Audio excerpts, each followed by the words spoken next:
Does it ever feel like you're a marketing professional just speaking into the void? Well, with LinkedIn ads, you can know you're reaching the right decision makers. You can even target buyers by job title, industry, company, seniority, skills. Wait, did I say job title yet? Get started today and see how you can avoid the void and reach the right buyers with LinkedIn ads. We'll even give you a $100 credit on your next campaign. Get started at linkedin.com/results. Terms and conditions apply. The McDonald's snack wrap is back. You brought it back. Ranch snack wrap. Spicy snack wrap. You broke the internet for a snack. Snack wrap is back. Ba-da-ba-ba-ba. With a major selection of the looks your kiddos love starting at just $4 in the Walmart app, a new school year means a stylish new them. Who knew? Find skater skirts and Crocs that say, I'm casual but cool. Sparkly sneakers that say, it's my classroom, you're just learning in it. And preppy polos that say, I'm the teacher's pet, even if they're mommy's menace at home. Find their favorite styles starting at just $4 in the app. The Walmart you thought you knew is now new. Gatorade is the #1 proven electrolyte blend designed to hydrate better than water. So you can lose more sweat and raise your game. Gatorade, is it in you? This episode is brought to you by Liquid IV. In heart-pumping moments, you need hydration that can keep up. That's where Liquid IV comes in. Scientifically formulated to quickly replenish electrolytes and fluids lost from your well-earned sweat session. Hydrate your favorite mode of movement with Liquid IV, made with triple the electrolytes of the leading sports drink, plus 8 vitamins and nutrients. Also available and sugar-free. Tear, pour, live more. Visit liquidiv.com to learn more. With the Venmo debit card, you can Venmo everything. Your favorite band's merch? You can Venmo this. Or their next show? You can Venmo that. Visit venmo.me/debit to learn more. The Venmo MasterCard is issued by the Bancorp Bank N.A. pursuant to license by MasterCard International Incorporated. The card may be used everywhere MasterCard is accepted. Venmo purchase restrictions apply. This is the way it feels to move through summer in Lululemon. Iconic Align softness without the front seam. For our smoothest look and feel ever. Summer won't know what hit it. Stretch your limits in the non-stop flexibility of the new Lululemon Align No Line Pant in select stores and at Lululemon.com. This episode is brought to you by Greenlight. Get this. Adults with financial literacy skills have 82% more wealth than those who don't. From swimming lessons to piano classes, us parents invest in so many things to enrich our kids' lives. But are we investing in their future financial success? With Greenlight, you can teach your kids financial literacy skills like earning, saving, and investing. And this investment costs less than that after-school treat. Start prioritizing their financial education and future today with a risk-free trial at greenlight.com/Spotify. Greenlight.com/Spotify. Hey, it's Ryan Reynolds here from Mint Mobile. Now, I was looking for fun ways to tell you that Mint's offer of unlimited premium wireless for $15 a month is back. So I thought it would be fun if we made $15 bills. But it turns out that's very illegal. So there goes my big idea for the commercial. Give it a try at mintmobile.com/switch. Upfront payment of $45 for 3-month plan equivalent to $15 per month required. New customer offer for first 3 months only. Speed slow after 35 gigabytes if network's busy. Taxes and fees extra. See mintmobile.com. This episode is sponsored by Friskies, who would like to tell your cats hi. Now, if that didn't get your cat's attention, there is one thing that always does the trick. Just pour some Friskies crunchy food in the bowl and you'll hear those paws come running. Works every time. With so many Friskies choices, you can always bring your cats running from their secret napping spots. There's always more to explore. See for yourself at friskies.com or visit your local store. My cat Freddie loves to be brushed and cuddled. But stirring up his cat allergens meant sneezing and itchy eyes. Then I found Purina One Live Clear. It's cat food that reduced the major allergen and my suffering in as little as 21 days. Now, we feel closer than ever. If you have issues with cat allergens, you really need to try Purina One Live Clear. Try new Purina One Live Clear today. Purina One, a difference from day one. AI is moving fast. So fast, it's hard to keep up. In fact, in ServiceNow's latest AI Maturity Index, scores dipped 20% from last year. But that's okay, because AI isn't a sprint, it's a marathon. You may be behind today, but tomorrow you could be a pace setter. Dive into ServiceNow's AI Maturity Index and see how you can innovate as fast as your ambitions. Visit servicenow.com/AI maturity. This episode is brought to you by GM Genuine Parts and AC Delco. Get the most out of your vehicle with GM Genuine Parts and AC Delco original equipment. The only parts designed, engineered, tested, and backed by General Motors. You can find your perfect fit for most makes and models and choose from 3 tiers of parts, including GM OE or gold and silver aftermarket parts. Visit gmparts.com for more information. Everyone who works at Starbucks, full or part-time, gets stock in our company, simply for being part of our company. That's why we call our employees partners, because when Starbucks succeeds, our people do too. And that success turns into down payments, family vacations, and so much more. At Starbucks, benefits like company stock are just the start. Learn more about how we support partners at starbucks.com/partners. They say to only bring what you can carry. So with the all-new 2025 Ford Expedition Tremor, bring a lot. Like 3 dirt bikes, a few tents, an entire crew ready to make memories. A panoramic 24-inch display, and the confidence to push your limits. The all-new 2025 Ford Expedition Tremor. Always consult the owner's manual before off-road driving. Know your terrain and trail difficulty and use appropriate safety gear. Max payload varies based on accessories and vehicle configuration. See label on door jam for carrying capacity of a specific vehicle. Always properly secure cargo. Today's top story, the flavor merger of the century between the Peanut Butter Group and Chocolatey Corp. Joining me is a PBC executive. Thanks for having me, Barry. Now, how did you know the merger and the byproduct of it, Jif peanut butter and chocolate flavored spread, would be a success? You know, it was a gut feeling, a rumbling, if you will. Besides, they're 2 titans of taste. Very true. Goes great with pretzels. And pancakes. Apples too, I bet. Try Jif PBC today. Hey, it's Paris. You know I love sparkly things, right? Like stars. Duh. And thanks to Hilton and AutoCamp, I just slept under them. Picture me, serving looks by the fire outside my luxurious Airstream, making s'mores with the kids, while a national park is our backdrop. The great outdoors meets Hilton hospitality. That's hot. Explore all the new ways to stay at Hilton.com. Hilton for the stay. It's back to school season, and Clorox is donating 2 million disinfecting wipes to classrooms across America. Because back to school means things can get a little bit messy. Just ask second grade teacher Mr. Torres. Put me and just one Clorox wipe on a team? We can take on crayon smudges, sticky fingerprints on every surface, sneezes on the door handle, juice box explosion by the sink, snack crumbs, and don't even get me started on the bathroom passes. Clorox disinfecting wipes, teacher's #1 wipe. Think about it. Bathroom passes. Clean feels good. Based on unit sales data. Of course you love a pint of Ben & Jerry's, but maybe you don't love sharing your pint of Ben & Jerry's. No problem. Now you can share the love with Ben & Jerry's new Scoop-A-Palooza.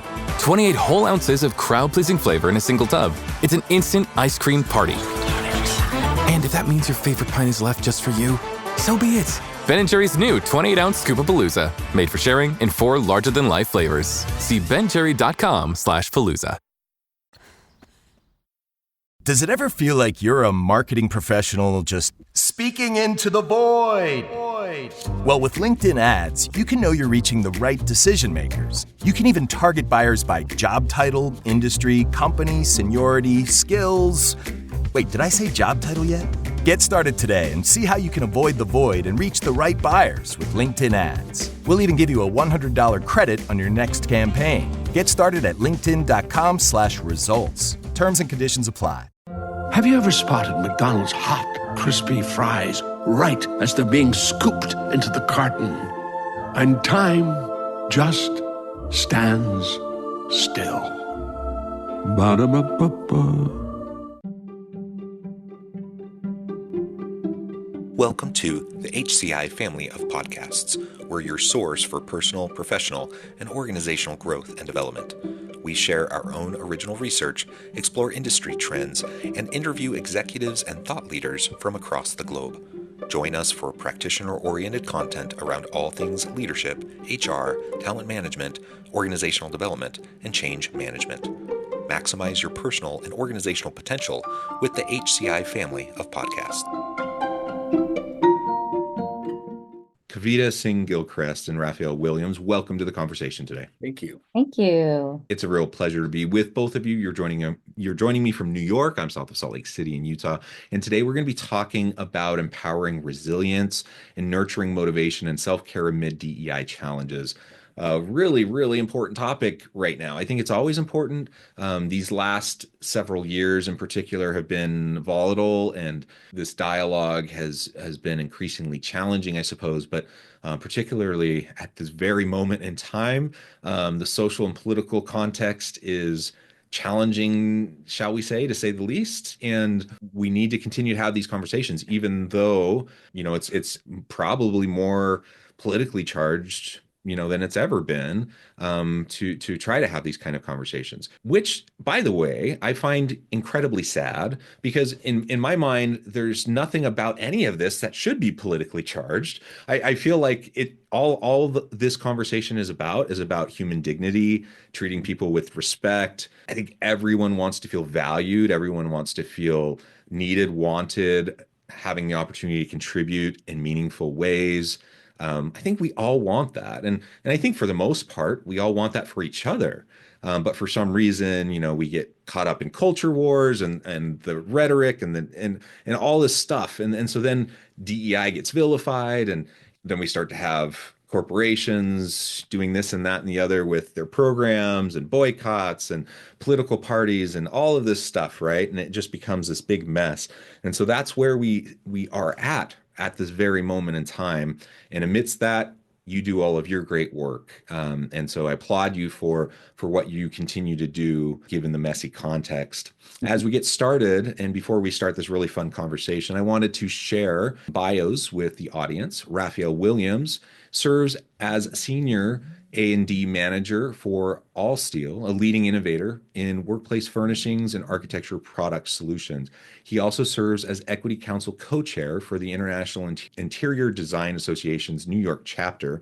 He aspires to educate and inform the architecture and design community on various justice, equity, diversity, and inclusion initiatives, such as Equity Council's JEDI Action Lab series. Kavita Singh Gilchrist is co-founder and managing partner of Racial Equity Partners, a national consulting practice that has helped 30-plus organizations build skills and pathways to advance racial equity, diversity, and inclusion. Before REP, she spent 20 years designing programs with education and community-based nonprofits, working to help people navigate inequitable systems by shaping inclusive services that benefit all people and positively impact their life outcomes. Kavita is also founder and director of Made for Me Books and lives in Harlem with her family. Again, Ryan Reynolds here from Mint Mobile. With the price of just about everything going up, we thought we'd bring our prices down. So to help us, we brought in a reverse auctioneer, which is apparently a thing.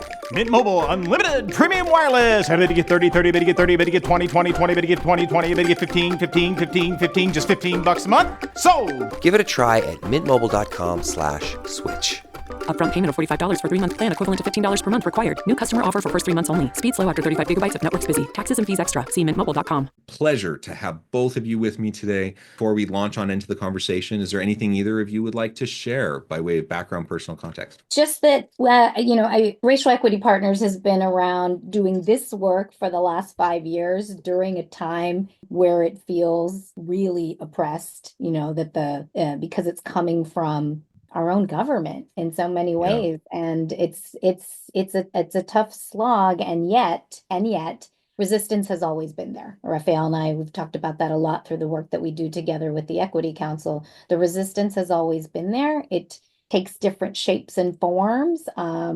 It often feels for some people like it's new. So while we may need some new strategies given where it's coming from, right, it is different. It's certainly different. Resistance has always been there. And so this work has, maybe it hasn't been as vilified and as blatantly kind of oppressed as it is being right now. And yet we persist. And we're excited to have this conversation, particularly around self-care, because for those of us who need to continue to advocate and will persist and continue to advocate, we need to make sure we're caring for ourselves and caring for each other in community together. So we're really excited that you wanted to have this conversation today. Yeah, awesome. Thank you. Interestingly enough, the Equity Council was founded in 2020, probably around the same time that Racial Equity Partners was developed. And we, the founding members of Equity Council, connected with Kavita and her team to help us imagine what racial equity and partnership meant within IIDA. And so when we think about the work that we're doing, we're really centering around creating just and equitable workspaces in the design industry. And you started the conversation, Dr. Westover, around talking about being vilified.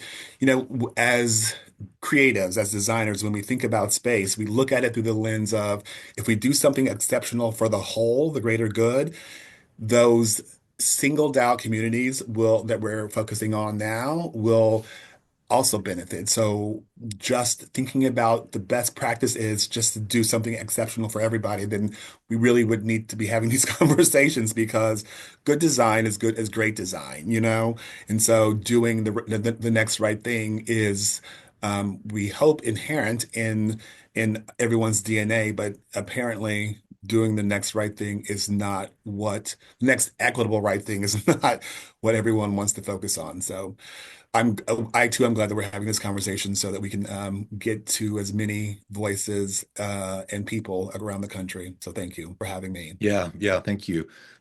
And I'll just be open. My audience knows I'm a straight cisgender white dude. I have all the layers of privilege.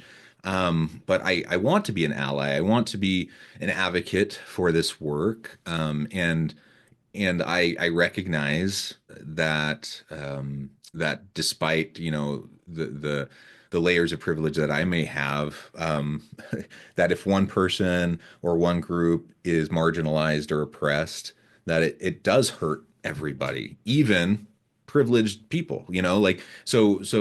And when we help one group, we lift everybody. Like a rising tide lifts all ships. And Absolutely. To your point, like great design helps everything, helps everyone. Great equitable systems help everyone.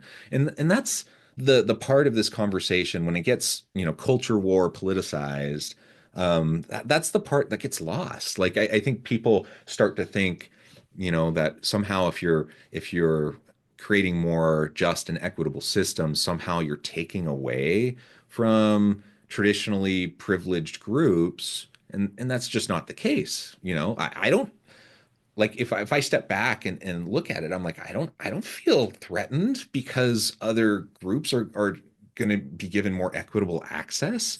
But I know other straight cisgender white dudes feel threatened, and that's part of the problem. But I think a lot of it is the rhetoric around it, not the reality. It's just the rhetoric, and so we need to like break through the rhetoric, and the politicalization of it, and the culture wars, so that we can get to actual functional, productive dialogue.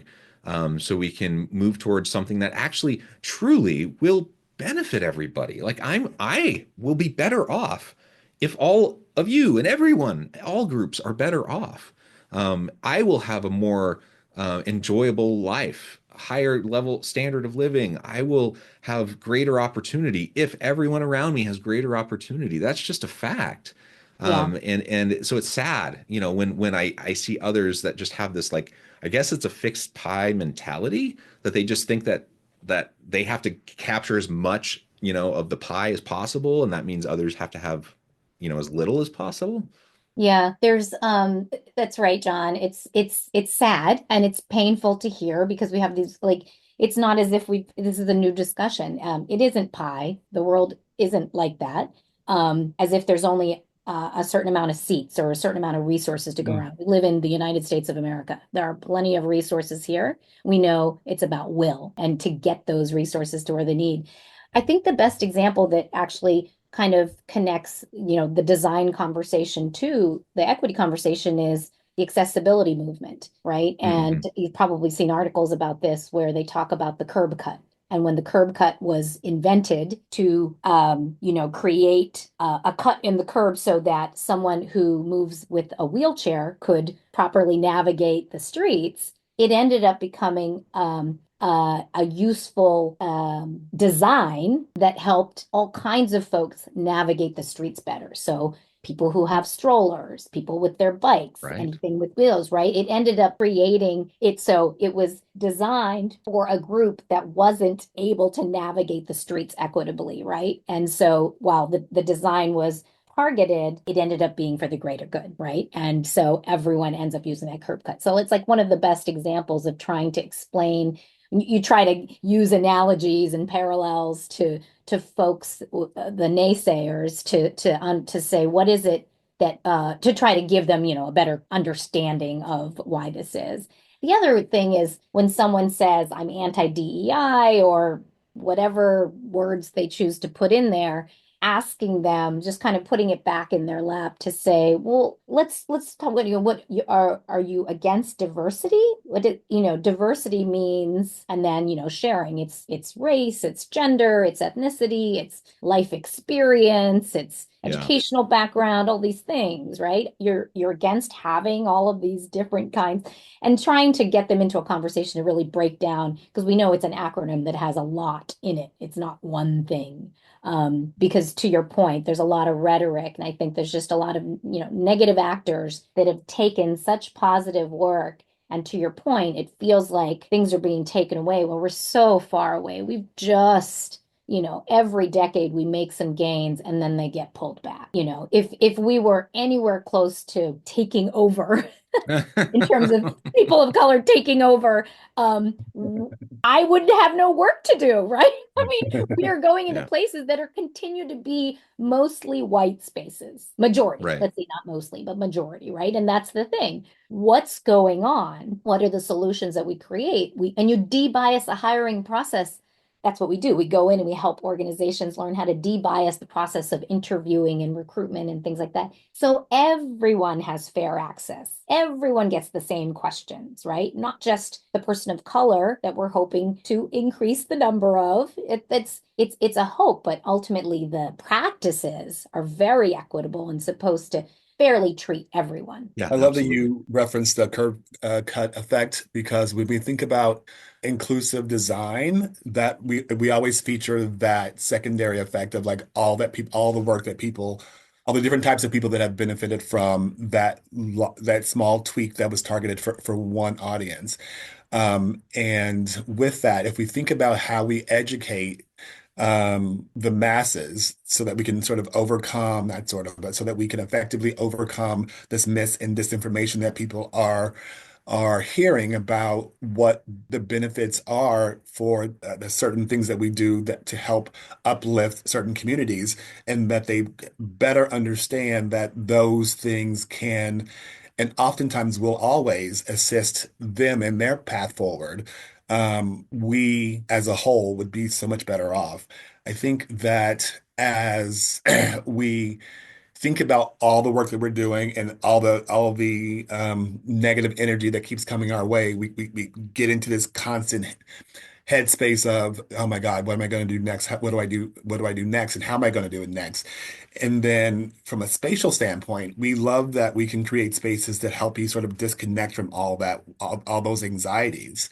Because we're supporting in design, people with different physical abilities, different with mental abilities, that neurodiverse population, to those that population that might be activated by some form of trauma that gets activated as they're entering a space. So this work is really magical on so many levels, because it really thinks about the whole of the well-being conversation for people.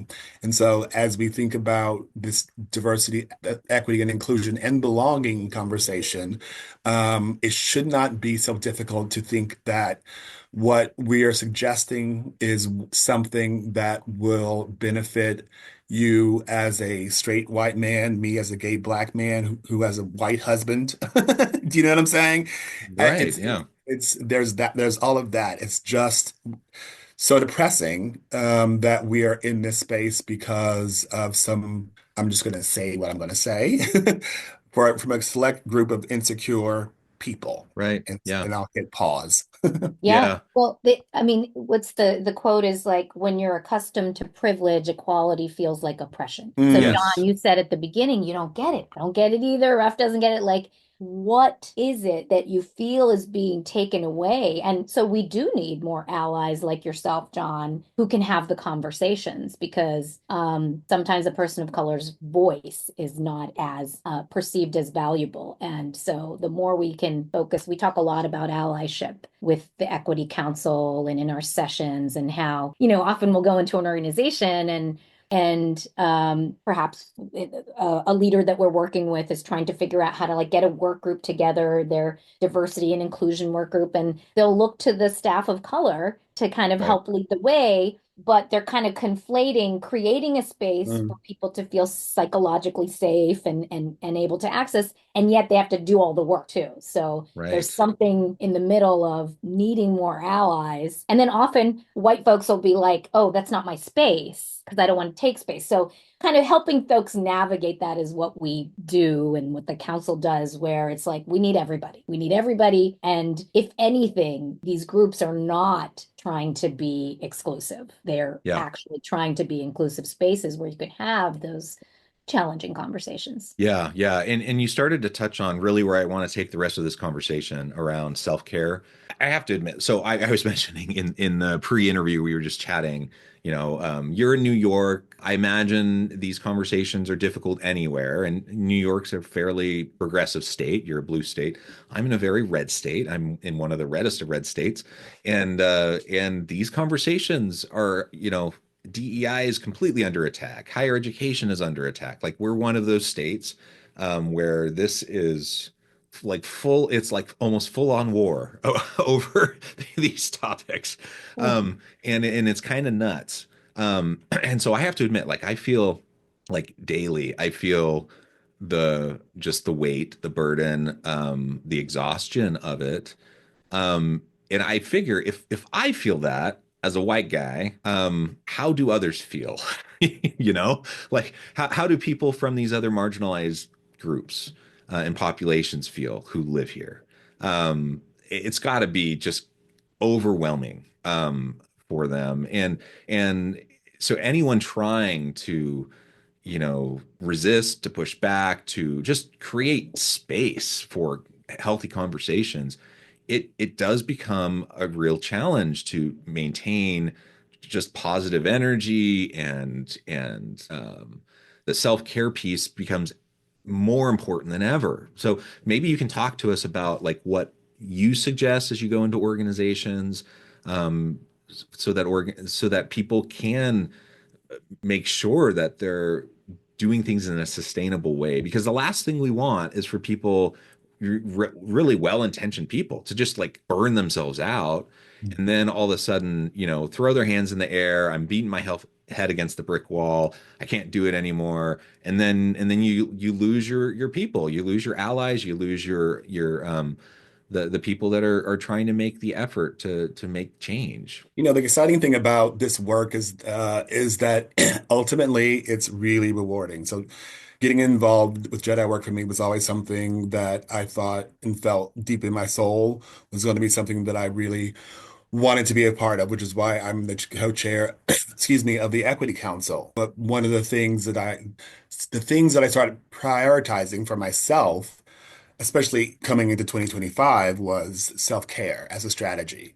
Because if I'm not fully present and if I can't stay centered, then there's a problem. There's a problem with my motivations. There's a problem with the way that I execute the work that I know that I need to do. So I really like to hone in on like 5 key things.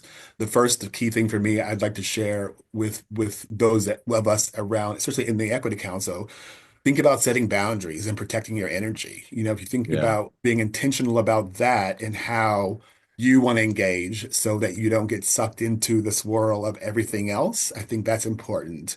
Also having a really strong support team, ultimately who you surround yourselves with, allies and mentors, however, you want to build that support group, it's going to be important for you to stay in your lane and in your center. Also thinking about practicing restorative reflection. I think that's really one of those key things where we really want to take time to process the emotions that we're going through and the different kinds of experiences that we may have had with regard to this type of work. And something that's really important, the fourth thing I like to talk about is like celebrating the small wins. Not everything has to be gigantic, not everything has to be overly exceptional, but just being able to say, I'm chipping away at this, and this small win is going to keep me moving forward. I love that idea because whatever can help us keep putting one foot in front of the other is what can help keep driving us in a world or in a society where people are always trying to tamp out your flame. And so the final thing I'd like to suggest is like thinking about engaging in joy and then rest, right? I think that's really important.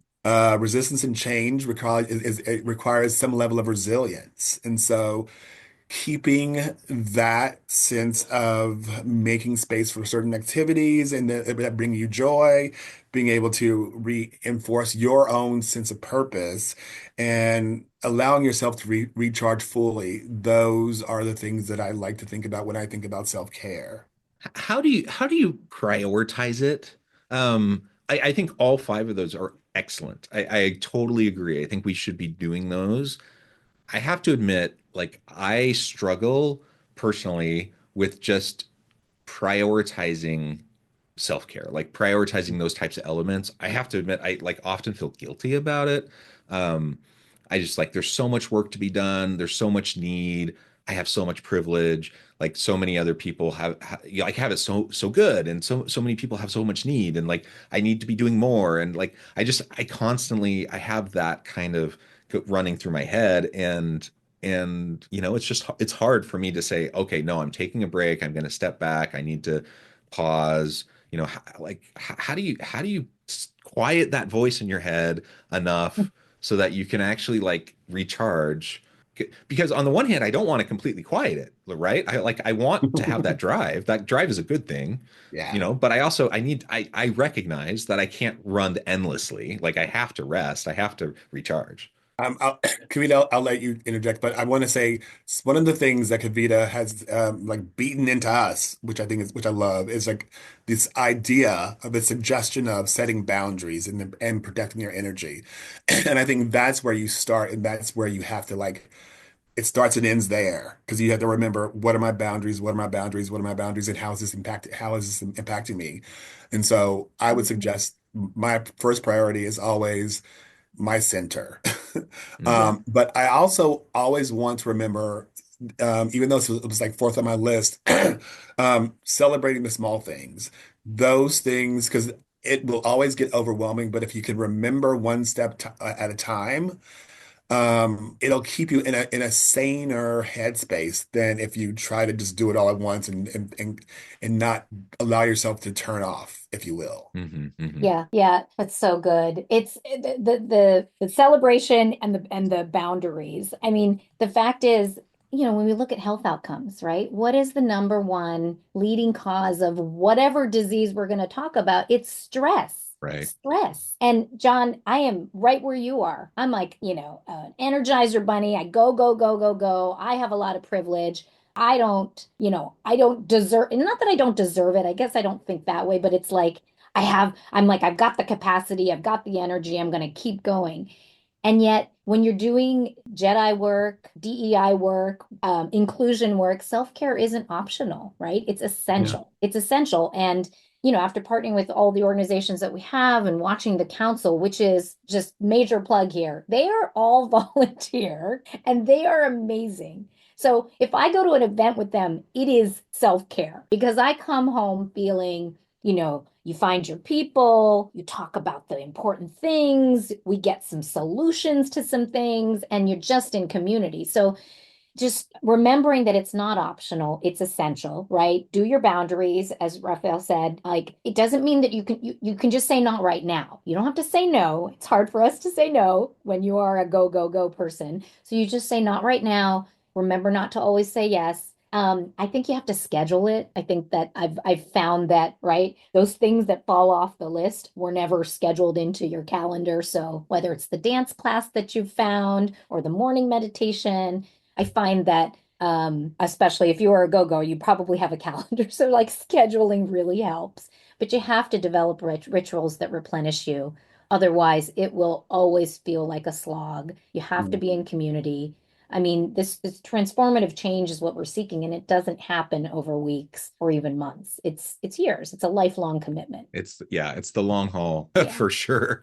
For and sure. and you will burn out if you don't recharge, and that's just the reality. Yeah. Well, Kavita and Raphael, this has just been a great conversation. I note the time. I'm sure we could go on for forever, but I also need to let you go and get on with your busy days. So before we wrap things up, I just wanted to give you a chance to share with the audience how they can connect with you, where they can find out more about your work, your teams, the good work that you're doing, and then give us a final word for today. Ladies first. Thank you. Well, so my organization, we are continuing to do the good work, even with our volatile name of Racial Equity Partners, we're not changing it. We're sticking to it because we think that if you can really figure out the issues with race and ethnicity and why it's so complicated here, that you can end up figuring out how to just appreciate all identity groups. So we're Racial Equity Partners, www.racialequitypartners.com. We're a consulting practice. I've got a team of about 5 consultants. We're small yet mighty. And we do organizational assessments, right? You can't figure out what your organization needs to do until you take a pulse on where you are. So we help you do assessments. We do lots of trainings. That's what we do with the council. We love doing trainings, give you time to have important conversations, coaching, all kinds of organizational development services. So we'd love to work. And I think my final word would be just, when people understand how their specific actions, like every action you take, however small it is a step forward. And so don't ever think that it's too little. As long as you're doing something, it matters, right? Because however small, it really will contribute to meaningful transformation. and hopefully it helps you just continue to find the energy to persist. Because the work will continue and we're here to help make sure that it happens. Love it. Raphael? Equity Council. I'm Raphael Williams, co-chair of the Equity Council, and you can find me or reach out to me if you have any questions about the work that we're doing. We were founded in 2020, as I mentioned, to foster a stronger accountability towards creating more just environments and equitable workplaces. And so we work a lot with architects and designers and their clients to create environments that really celebrate this diversity, equity, and inclusion, justice, equity, diversity, and inclusion, and belonging, all the things in the workplace, because the built environment is really one of the most important things that we talk about. So that, because we're always in one, right? And being able to create spaces that feel like you belong there is really important. You can reach me at Equity Council. That's all one word, Equity Council at IIDA New York, NY, IIDANY.org. And ask me any questions. One of the things that I really want to leave everyone with is like self-care is a foundational element when we think about workplace in the community of equity. And that's not a luxury. It's really a necessity. And so it's going to be important for us to think about how we might take time to prioritize ourselves in self-care, because we know that in that you build this level of resilience and things get a lot more clear, and your emotional capacity gets a little bit bigger so that you can keep activated and keep your advocacy for inclusion and diversity and all the inequities that I think we're all experiencing. But it allows us to create and foster a more meaningful change. So burnout is not something that we're looking forward to doing. So take time and prioritize yourself as an important entity to the success of your movement. Wonderful. Thank you both. This has just been a real pleasure. I encourage the audience to reach out, to get connected, find out more about what Kavita and Raphael can do for you. And as always, I hope everyone can stay healthy and safe, that you can find meaning and purpose at work each and every day. And I hope you all have a great week.